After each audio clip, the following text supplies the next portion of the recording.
Welcome to Conversations About a Brighter Way. I am Robin, a volunteer at A Brighter Way. And in fact, this is the first conversation that we will be having, and we are going to be talking to Adam Grant, the Executive Director at A Brighter Way. So Adam, tell us a little bit about A Brighter Way. Whenever I tell this story, I kind of feel like it's an origin story for a Marvel superhero or something like that, because it starts out with, it was a conversation between three friends who'd been formerly incarcerated. They were released to Washtenaw County, and they realized how few services were available. So the three of them started brainstorming ways to do a better job with reentry, and hence to make a brighter way for those coming out of the darkness of incarceration.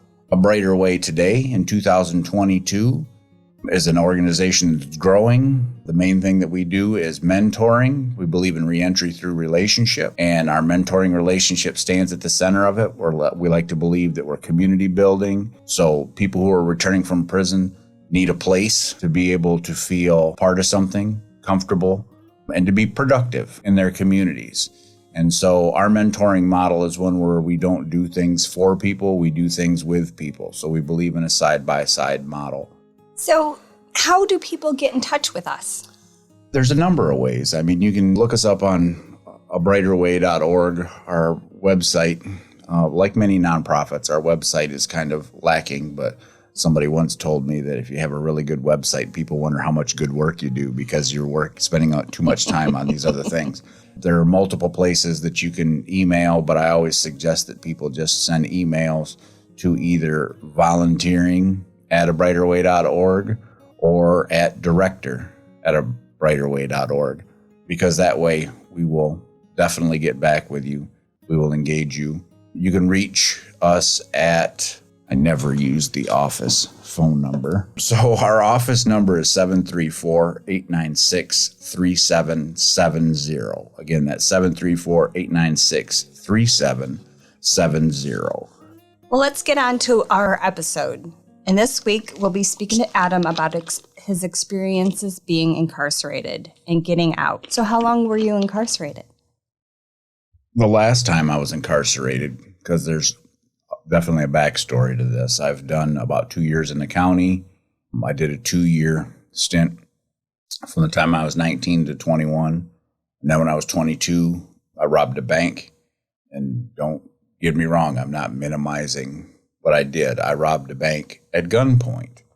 And I was sentenced to 27 to 50 years and 2 for the gun. So I served 27 years on that, because when I was sentenced, we still had disciplinary credits.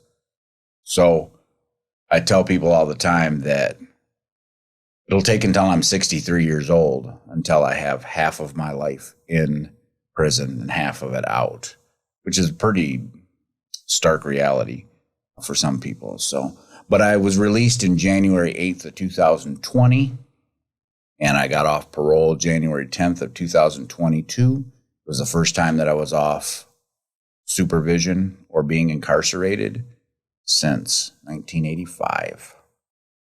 And how has it been? It's been amazing. Of course, it's been, things are never one thing.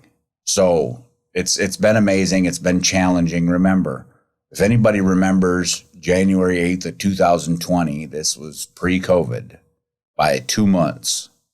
So I got out. I got an opportunity to kind of get acclimated a little bit, learn a little bit of technology, had just started really looking for work, and found a job doing canvassing for the Elliott Larson Civil Rights Act. That week, by day 3, I was actually promoted to field supervisor. By day 4, I was in front of the Secretary of State when they shut it down for COVID. By day 5, I was on Michigan State's campus when they closed it down due to COVID. And that Sunday, I got a call from the company saying they'd closed down because there was going to be no more canvassing during COVID. So like everybody else, I had to pivot, but I think that I was a little bit more prepared for it than most people, because I've heard people compare, COVID and the lockdowns and stuff to somehow being in prison. I promise you, they are not similar. I promise you they're not the same. There might be some similarities, but Every time I walked by my refrigerator, every time because in prison, your refrigerator is your toilet. You literally keep like milk in your toilet to keep it cold. And I didn't have to do any of that out here. I actually had a refrigerator. So it's been pretty amazing. And I learned a lot, and I showed up in a lot of places that I probably wouldn't have without COVID. I did podcasts in Australia and New Zealand and the United Kingdom. We did a presentation with Brazilian people in criminology, and it's been a pretty interesting run. It sounds journey. like it, yeah. Yeah, it's been amazing. So you've been out. Do you keep track of how long you've been out? No.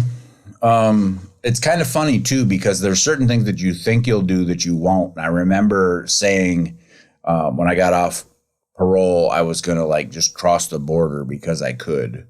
I still haven't left Michigan. I think that's one of the things about Michigan is we can talk smack about it. We can talk about the criminal justice system or the criminal punishment system or whatever the case may be. But this is amazing. I mean, you can pretty much experience just about anything that you want to other than a desert in the state of Michigan. I mean, you go up to the UP, it's like a different, country. In some ways. So I haven't had to leave yet. Don't know if I will anytime soon, other than I'm doing the 2022 Just Leadership Leading with Conviction cohort. And I think we're doing our graduation in Alabama. So that might actually be the first time I leave the state. So walk me through getting out. I love this story of you getting out. I really do. Like, what time did you get up? I had an interesting, because you always think, some people can't sleep, things like that. I could sleep. I went to sleep around my normal time, but when I woke up earlier, and when I woke up, there was no going back to sleep because it was that day and I knew it was coming, and it actually became, reality after 27 years. My fiance at the time, my wife now, was coming to pick me up. So I was excited about that too. It was just, there's a lot of anticipation, but there's also a surreal component to it. When you're carrying your stuff out those gates and they're letting you go and you're not handcuffed and your feet aren't shackled. So you take these really short, choppy steps. And I came out and she was there. This is kind of funny. I came out, she was there, and there was like 4 other people. And I think they were waiting for their family to be released. And so I immediately started crying, and I grabbed a hold of my fiance, and 10 seconds later she had to use the bathroom. So here I am, still snotty nosed and everything else, with all these strangers, who are like, what's going on here? So I literally gave this kind of impromptu speech to them about how important this was, and to never let their loved one forget this moment. Because these are the kind of things that if you lose them and you forget them, it's easier, to go back. And then just to give you the Cliff Notes version, we stopped at Burger King. I got a couple of croissant sandwiches. I walked out to the street, looked in both directions, saw no fences.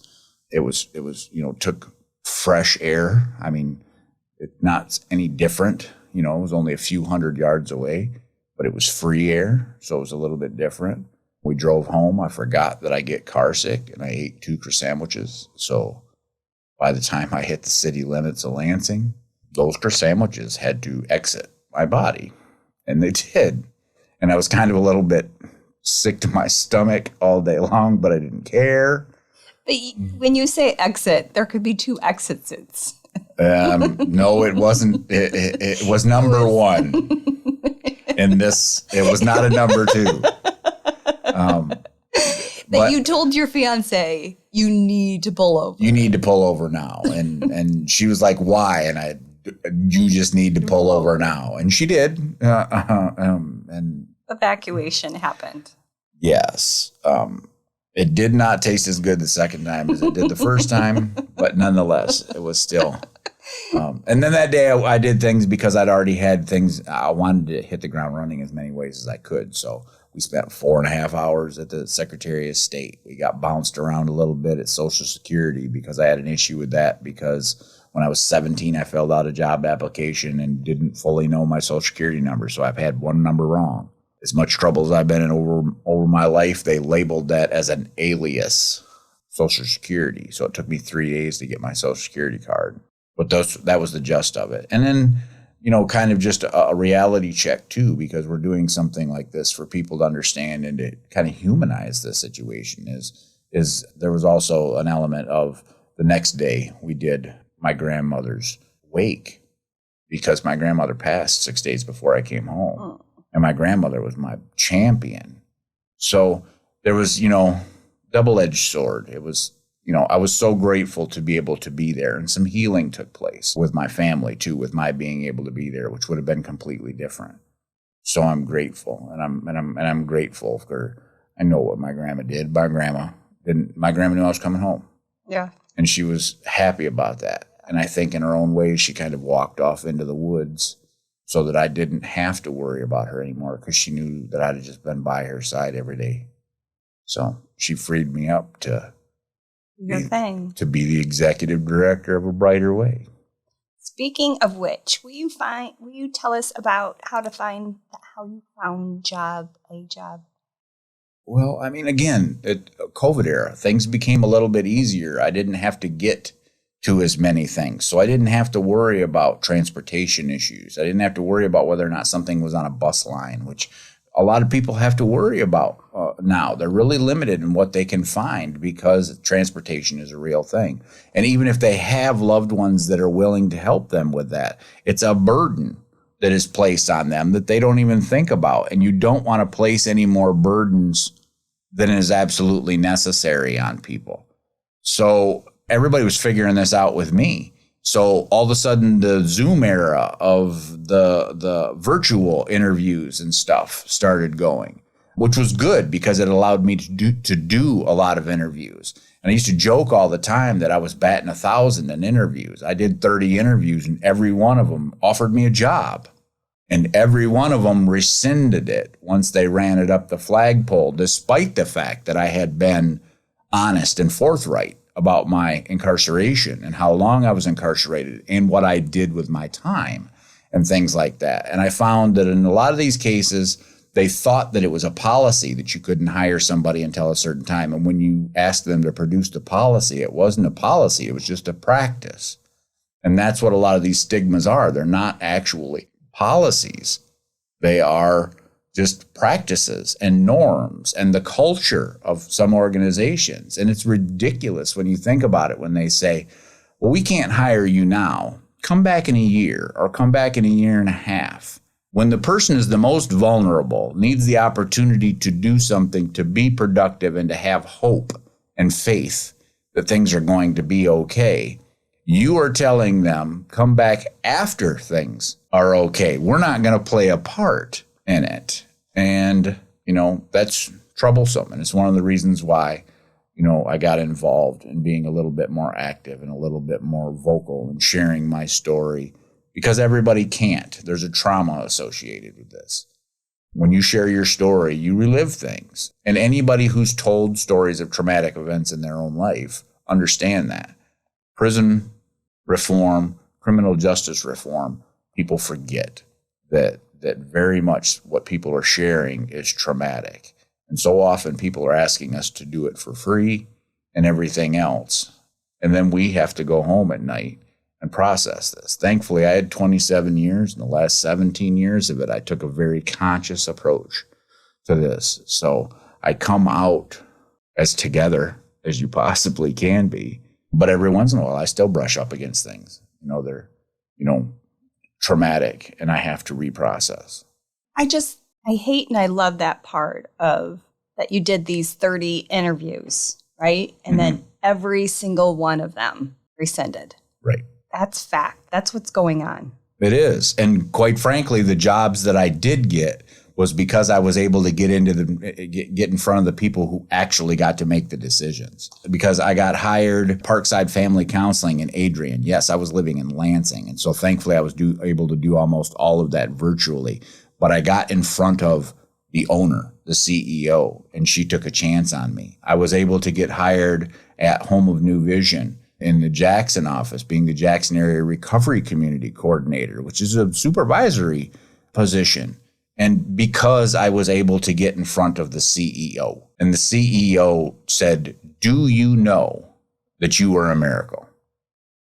And when she said that, it kind of changed my life and changed my trajectory for a minute, because I think all anybody ever wants in their life, whether you're returning from prison or not, is my favorite definition of intimacy is to know and to be known. And Glynis saw me that day.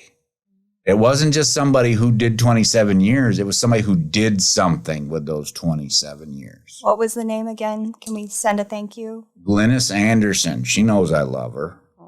CEO of Home and New Vision. And how did you find yourself to a brighter way? The funny part about that is I didn't. A Brighter Way found its way to me. And I think first off, I think it was a brilliant name. It's a brilliant concept, because to me, when I think of a brighter way, there can only be a brighter way when more people are lending their light to it. And so we all come together as this community. If we're all holding this one little tea light, and we're standing in the darkness, it casts a little bit of a light, but you only see part of a person's features. When everybody comes together and they all bring their tea light, all of a sudden that light becomes stronger and you start to see more of everybody else's features and more understanding of it. So it's interesting that A Brighter Way found its way to me, and then I get a chance to kind of, lend my light to it as well. And when I say it found its way to me is that I was working as the Jackson Area Recovery Community Coordinator in Jackson, Michigan, but I had been working with Nation Outside and attending a lot of these events, and just like my philosophy is just showing up. When there's a need, I try and show up. I believe that my purpose in the world is to be a beneficial presence, which is pretty simple. I just have to show up, and then I have to be beneficial while I'm there, which isn't really that complicated. It takes some time. It takes some energy. I've put 63,000 miles on my car in the 2.5 years that I've been out, but it also created this opportunity. It got me noticed, by the people at A Brighter Way. And so when an opening came for their executive director, somebody contacted my supervisor, and asked, "What do you think about Adam? What do you think his leadership capabilities are? Do you think he, And he said, "That's who he is." I sat down with our board president, Al Newman. We had a long breakfast, had discussions there. I met with the entire board, and I just believed that this was going to happen, because this is the kind of stuff that when I was in and when I was working on myself, I envisioned. Is the opportunity to build something, to build a team, to make a difference, to build a community. That's what we were doing in there with a lot of the programs. And the difference is there's more associated with it out here. So they basically found their way to me, and I'm grateful. What resources did you find helpful? Personally, I'm not exactly sure how to answer that. Let me start with the antithesis of that. I did not find any of the resources that I'd accumulated in the Michigan Department of Corrections very useful. There's a lot of stuff that floats around in there that is not only antiquated, some of it's flat out lies. I just got a letter that was sent to Avalon Housing from a guy who's incarcerated, but part of his plan was based on this fallacy that because he's been incarcerated, the United States of America recognizes that he's somehow damaged and is entitled to Social Security, and he's going to get this big back check and everything else. And this has been floating around for years, and it doesn't matter how many times it gets debunked. People continue to make copies and distribute it, and it even sits in some law libraries. And then it was made even worse by the fact that a lot of things kind of went belly up during COVID. Mm-hmm. A lot of the ways things were done changed. There's no paper applications anywhere for a job, and there's no computers in prison. So the two of those things do not jive. You come out and you're asked to do all these things, and everyone's on a different format. And not to mention, there are so many scams out there too. So as soon as you start getting licked on LinkedIn and ZipRecruiter and everything else, all of a sudden everybody else is like, ooh, fresh meat. And then they start sending stuff at you that you don't know if it's legitimate, if it's about a job, if it's about whatever. I mean, there are just so many things. The resources that are given and the tools that are given to people coming home are very minimal, and they're often antiquated. And that's one of the things that we want to change too, even though our main thing is reentry. I'm a firm believer that this is where it starts because we've got a resource coming. If, the resource is water, there's a spigot, there's a hose. Where is the water coming out? It's at the end of the hose. Reentry is the end of the hose. So once we start working on this, we can develop the resources and then we can figure out how to get back and start to cut down some of that supplies, maybe disconnect the hose. But right now, this is where we're at. And so we're trying to reach back in. We're trying to create a better set of resources, at least in Washtenaw County. Again, reentry through relationship. So we have somebody to help you navigate these things that is going to be able to put some time into it, some effort, and genuinely care. The DOC is too big to do those things.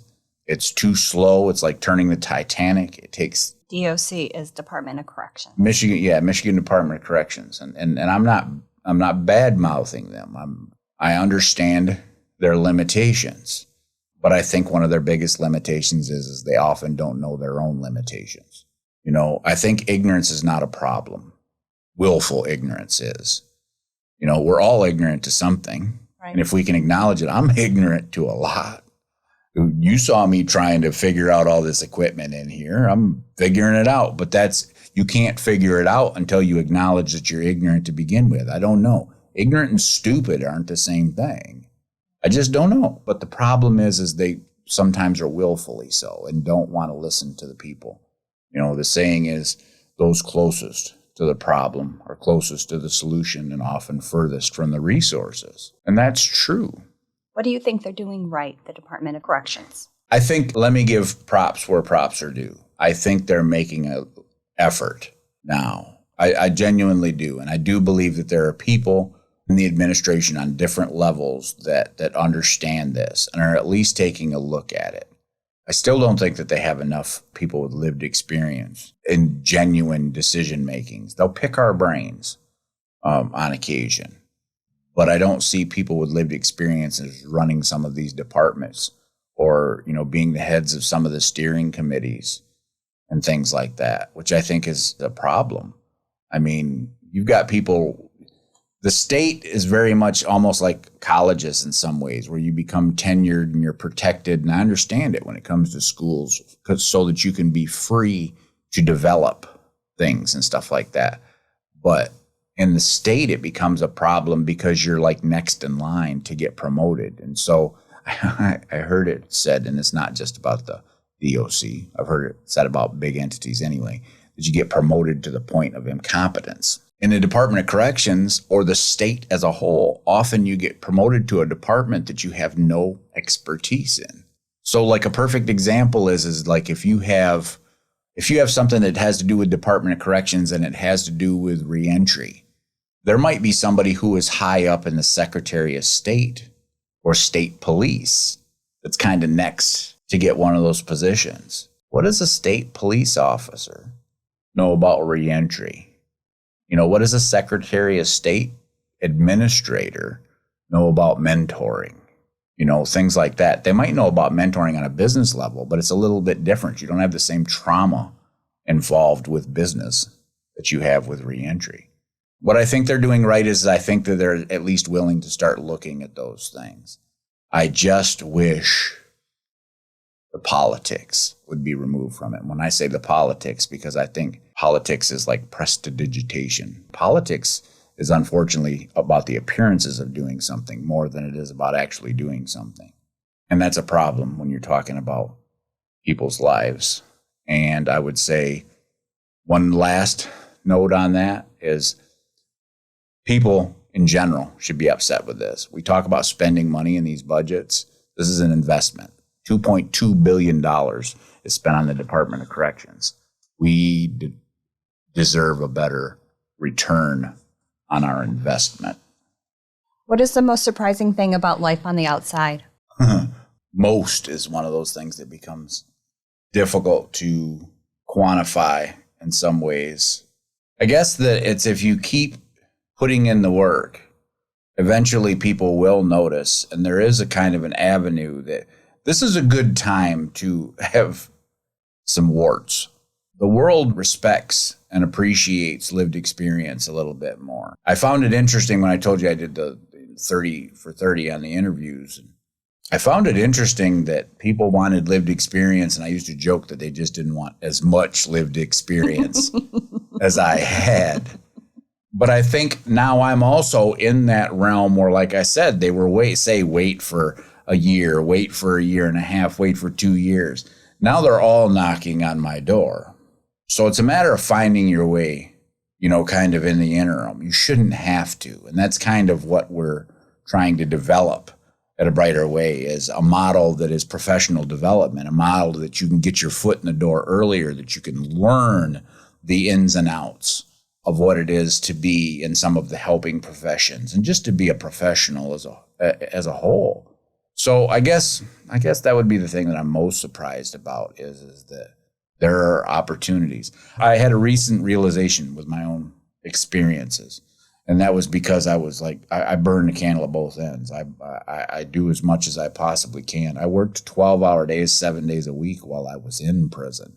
Wow. And I used to joke about that I'll get a vacation when I go home because I'll only have to work 50 or 60. So I'm used to doing things like that. That's not the norm in there because you don't usually get that kind of opportunity. You need to make that opportunity. But the one thing that I found that's interesting out here is when I was in prison, it didn't matter what came to me. I never had more opportunities than I could handle because you don't have. There's two things that you really don't have in prison on the same level that you do out here, and that's options and opportunities. Yeah. And so out here, I've had to learn, I haven't had to learn, I'm having to learn how to say no, how to not try to be everything for everybody, and how to invest in the people who've already invested in me instead of investing in people who may invest in me at some point in time. I mean, because I noticed that like family and friends were getting the short end of the stick recently because I'd agreed to do too many things. Right. And I'm still working through some of those obligations to get back to the point where I can do simple things like, go to a nephew's baseball game or football game or, just be there for my godkids and, things people take for granted. I told people all the time when I was doing classes in there, don't get caught up in becoming a workaholic because that isn't what you missed while you were in there. It's all your relationships and things like that. And I still got caught up in it. And especially when you're working in this field, because I think sometimes the thing that's difficult about it is we're asked to be superheroes. Right. In some ways. We have to exemplify all that is possible because all it takes is one person doing something stupid with a criminal record and it gets pasted all over everything else.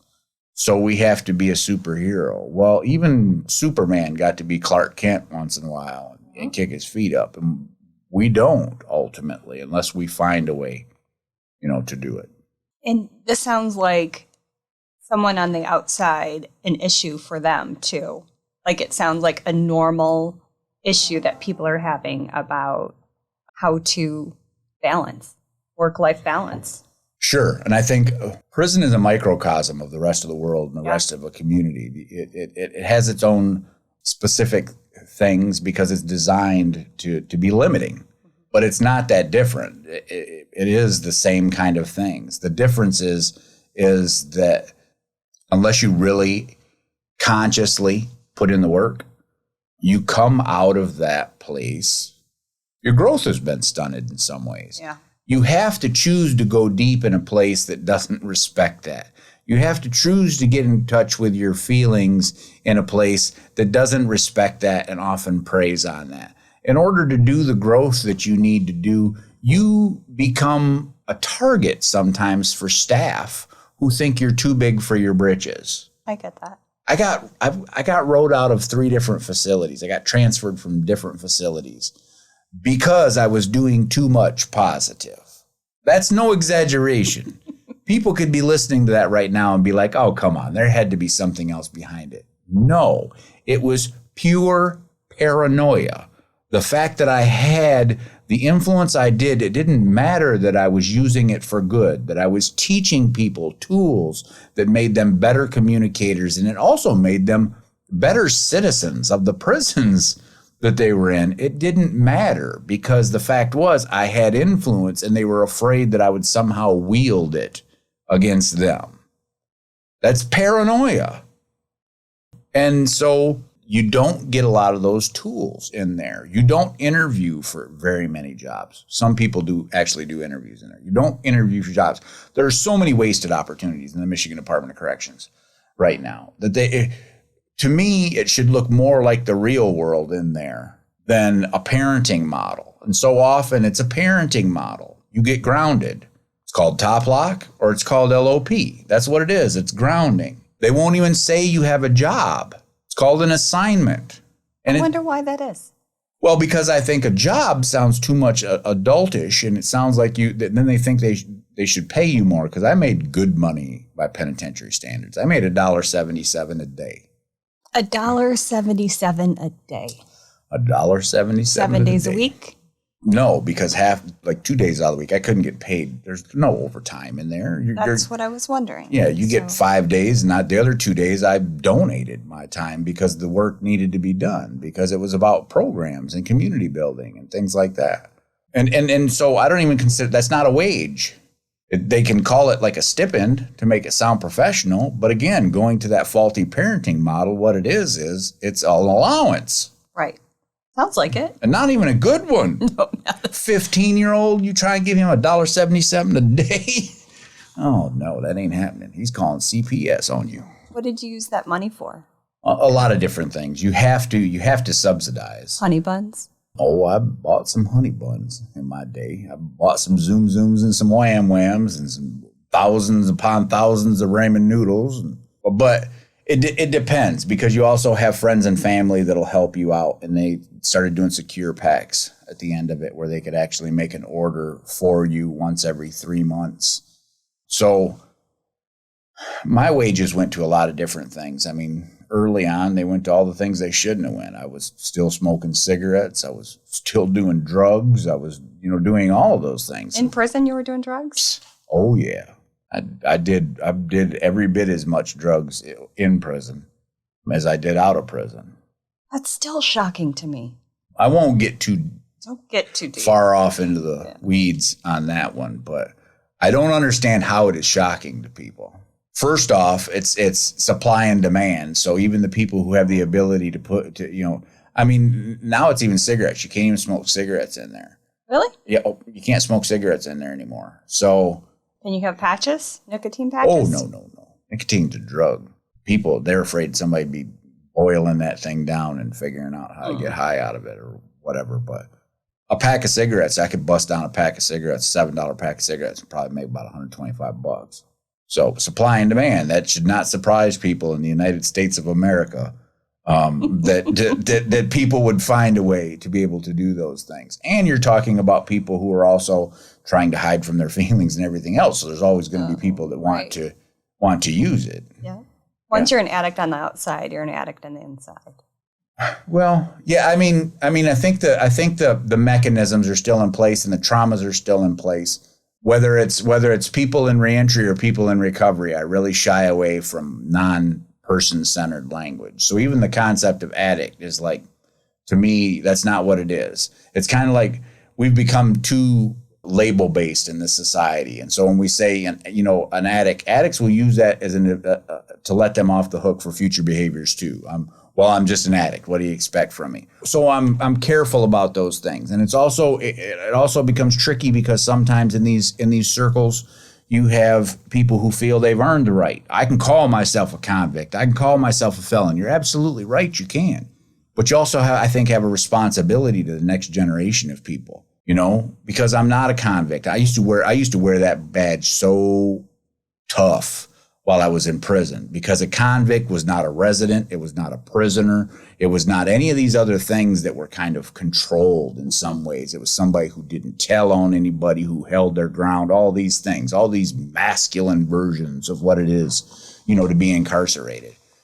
And I had a progression. I realized at one point in time, that I had become a prisoner. I used to think that I was a prisoner because a prisoner is somebody who's held against their own will. For a while, I wasn't a prisoner either because I was held according to my will. Everything that I did showed that that was my will. But I'm none of those things now. I'm formally incarcerated. I wear that badge proudly now. Not proud of what I did to get incarcerated, proud of what I did with my incarceration, because that was a choice. Just like making the mistakes, was a choice, a very uninformed choice. The more information I had, the better choices I've made since.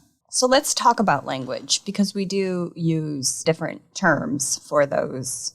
Can you talk about that a little bit? In a nutshell, you're always going to have debates around what's the proper vernacular to use things. And you've got some people who are like, don't call us returned citizens because we don't have all our rights returned, and don't call me formally incarcerated. And and some people will say that you have to put the word person into each one of those to make sure that people understand the person. It has to be person-centered language, and it has to be something that you're not just creating this one kind of monolith of a group of people. It's not just basic shorthand. I switch up the terms that I use on purpose to be conscious, to bring people's attention to it. And not only that, but if you're doing a press release, who wants every 15th word to be returned citizen? You lose people. It becomes like white noise. So that's the key to it, is it's person-centered. So you're just not talking about addicts. You're not talking about offenders. You're not talking about, think about that for a minute. This is the way the department describes me. I'm off parole now. So do you know what my term is according to them? I'm an ex-offender. That doesn't feel good. Have you ever crossed a street where there wasn't a crosswalk? Yeah, I have. Of course I have. All right. Well, you ex-jaywalker, you? That's the same kind of logic. That's all I tell people. I'm not the language police. I'm not the one who's going to sit there and browbeat you and shake my finger at you. I'm the one who's going to try and use these opportunities to kind of talk about these things. And so anytime you're doing something, just think about person-centered language. So when I say, formally incarcerated, sometimes I'll say formally incarcerated person just to emphasize that. So criminal justice impacted. Criminal justice impacted is a term that can be used directly or peripherally. Our family does a bit too. Means they're doing time too in some way, shape, or form. Sometimes we forget that when we're in. But the fact is that fence keeps us from getting to them, and that fence keeps them from getting to us. Mm-hmm. The only difference is that their yard is bigger. Right. And the only thing they're guilty of is loving us. But they get a sentence too. So what would you tell someone that just got out? Come down and see us at A Brighter Way. Other than that, I would say there is a brighter way. As cliche as that may sound, there is. There are people that are out there willing to help wherever you are at. If you can't find work, volunteer. A lot of those people who are doing that stuff. One of my saving graces when the world started shutting down was I actually attended a grassroots philosophy group in Lansing. I found it on a community calendar, and I enjoyed philosophy. It was one of my favorite things when I started taking college classes through the mail. And I taught an ethics class in prison. So I love these philosophical conversations. And I got to go down and talk to these people who were like engineers. These people who were like, pretty far up there in a lot of different ways and extremely intelligent, and a lot of these college students and stuff. And I came in there and I participated in the conversations, and they were really appreciative of my take. And then I shared my experience of where I'd come from, and they were just slack-jawed. They didn't know, how does this happen? You did how many years? It was like I should have had a third eye growing out of my forehead or something like that. And I didn't. I was just another person. And I think that's what you have to remember is you are. And part of the reason why I felt like I should have had a third eye, growing out of my forehead had nothing to do with other people's perceptions of me. It was the internal stigma of how I thought everybody else, was looking at me. Like my nose doesn't work. My nose hasn't worked for about 16 years. That's not true. When I caught COVID, I could actually smell, which was kind of funny. My wife couldn't and I could, which was a weird thing. But it's that idea that when I first started losing my sense of smell, I always thought I was stinking or something like that. So I was always washing a little bit more or reapplying deodorant or something because I didn't know. So I'm thinking that that's how the whole world is perceiving me. And I think that's what happens a lot of times. The world doesn't know. They'll know what you're willing to share with them. And you don't necessarily have a responsibility to share that with them. But you also don't have a responsibility to hide it. I've heard it said that you're only as healthy as your secrets. And if people are wasting a lot of time and energy about the things that they think they shouldn't share with somebody, it's like a blackhead waiting to erupt. Wash your face. Wash your face. Tell somebody. That's a meme, I think. Wash your face. Dude, that's a frightening meme. I don't know if I want to see that. I think it's a meme. Okay, I might have to look it up. Well, that's all the questions that I have for you. So now it's time to learn a little bit about me. And Adam gets to ask these questions. Uh-oh. Turning on the interrogation light right now. That makes me feel comfortable. That'll give you a little bit more understanding what it is to be formally incarcerated. We're going to take you all the way to the beginning. Oh, we could talk about prison. So I lost a bet to Adam, and the prize was Mountain Dew. Yes. And the next time I saw him, I did not have this Mountain Dew for him. And he said, we're on prison terms now. And I owe him 2 because I did not bring in that one Mountain Dew. It was draw day and she didn't come to pay her debt. So it doubled up. That's the way it works. If you don't know, you don't know. That's how they get you. All right. First question. What made you decide to get involved in a Brighter Ways community and to work with us? My work was highlighting you guys in January, A Brighter Way. So we do highlights of charities in the neighborhood of ours. And I thought you guys were really interesting. I checked you out. And I really wanted to do something outside of work too. And I wanted to do something that meant something. And then I kind of fell headfirst into it. Yeah, she was all in when she saw the Ear Hustle shirt. That's hence right. The podcast too. So if anybody out there has not heard of Ear Hustle, please check them out. They're amazing. Yes. Which leads to the next question. How did you get the idea of a podcast for this? Ear Hustle. So I thought there was a couple reasons. One, I fell headfirst. And it's like, what more could I do? And I thought bringing stories on a podcast level would really kind of bring the humanity to a forefront. And this is kind of off the cuff. I know that you've been really involved since you did come and start working with us. You're doing the volunteer coordinator position, which shows that she's certifiable, because that's like herding cats half the time. But, we've had enough discussions, and I know that the podcast is a part of, your vision and the idea of, stigma reduction and getting the idea out there and humanizing people, because that's what it is. It's ultimately human beings in this situation, no matter how far we get from our humanity sometimes. So I want to ask you, what's your kind of vision for A Brighter Way and your role within it? That's a great question.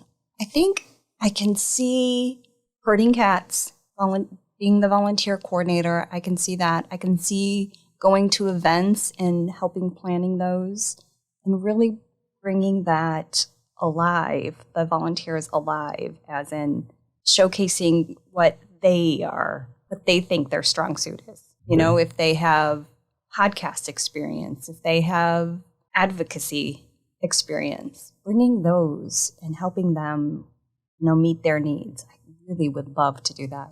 So I want to know, since you have come and become involved in A Brighter Way, because this is why we chose the title for this. It would be easy to say Conversations with A Brighter Way, because that's the way a lot of things are labeled, but that's not who we are and that's not what we do. These are things about conversations about a brighter way. And this is because the more that we converse about them, the more that we have these discussions, the more we evolve, the brighter things get, the more light we cast on things. So I'm going to ask you that question. I'm going to ask you, what have you learned or how have you been changed since you have started working with us? Because I know that, like you were talking about language and things like that, you've been open, but what do you think's been the biggest change in you since you started working with A Brighter Way? Well, I think this goes to all volunteers and how it affects your innards. Knowing that I have a place and helping individuals get to their place is kind of what's great. So I've been impacted by, especially the language, about thinking things differently, about not saying convict, not saying prisoner, because those are huge words. So I use formerly incarcerated. My mom just actually yelled at me. She's like, can you just say something different instead of that? I'm like, no, Mom, this is what I need to do. So that I have definitely changed. I have changed because I love volunteering and I love helping people. And so there's the innards, like brighter. I do feel brighter because I am helping. And it does mean something to me that when I get a volunteer that will say, yes, I am the perfect person for this, I'm all in. Okay, that's something I never thought I would hear is about someone's brighter innards. All right. I thank you for bringing this idea to us and kind of, pushing me a little bit to make some of these happen. You can stop giving me homework now. Oops. And I look forward to the other guests that we will have on here too. Season 1 is called Welcome Home for a reason. Everybody that we'll be interviewing will have been home in the last couple years, some of them within the last couple months. They will have served various amounts of time, but they're all a part of our community. And when I say our community, I mean not just A Brighter Way, but Ypsi, Ann Arbor, Washtenaw County, the state of Michigan. You extend those concentric circles out. There is no somewhere else. I think that's the point behind this. With as many people as there are that have, convictions in the state of Michigan and the United States of America, there are more people around you than you realize that have been formerly incarcerated, that have felony convictions and things like that. We're just people. Some of us have really turned our life around in such a way that I would dare say that we're exceptional people. Not only because of what we've overcome, but because we have something within us that tells us that we still owe something to our society and community. The world out here talks a lot about rights. A lot of people who are formerly incarcerated come home and realize their responsibilities. Those come with the rights. And so I think that's important, for people to know. So, thank you. Thank you for listening to Conversations About A Brighter Way. Welcome home. We would like to say thank you to the following. This podcast could not have been possible without Grove Studio providing the space. So Grove Studios is in Ypsilanti, Michigan, provides 24/7 self-service, rehearsal, and creative studios for musicians, hip-hop producers, DJs, podcasters, photo, video, and live streaming production. Creatives from around Southeast Michigan have called Grove home since 2018. For more information and booking, check them out online at grovestudios.space. We'd like to thank Patrick Domingo with podcast creation and editing. The beautiful music you hear in the intro and thank yous was written and performed by Chelsea-based singer, songwriter Annie Capps. If you're looking for a rootsy vibe, a touch of twang, and a soulful groove, look no further. You can find her at anniecapps.com. That's ANNIECAPPS.com. We'd like to thank our individual donors. Without them, there could not be A Brighter Way. Therefore, there could not be a conversation about A Brighter Way. We're very grateful for their constant support and the way they speak to the stigma that exists in the community on a daily basis. We'd like to thank United Way of Washtenaw County, Ann Arbor Area Community Foundation, Nation Outside, and to our volunteers, mentors, and mentees. A Brighter Way is a community, and we could not be a community without all of its participants. So we thank all of you. Thank you very much. Wait, subscribe and follow us on social media so you don't miss out on a single episode. And visit the website abrighterway.org for donation opportunities. We plan to give you more conversations in season 1, and if you want to reach out to ask questions or send comments, you can email volunteering@abrighterway.org. This is Robin. And this is Adam. Peace out.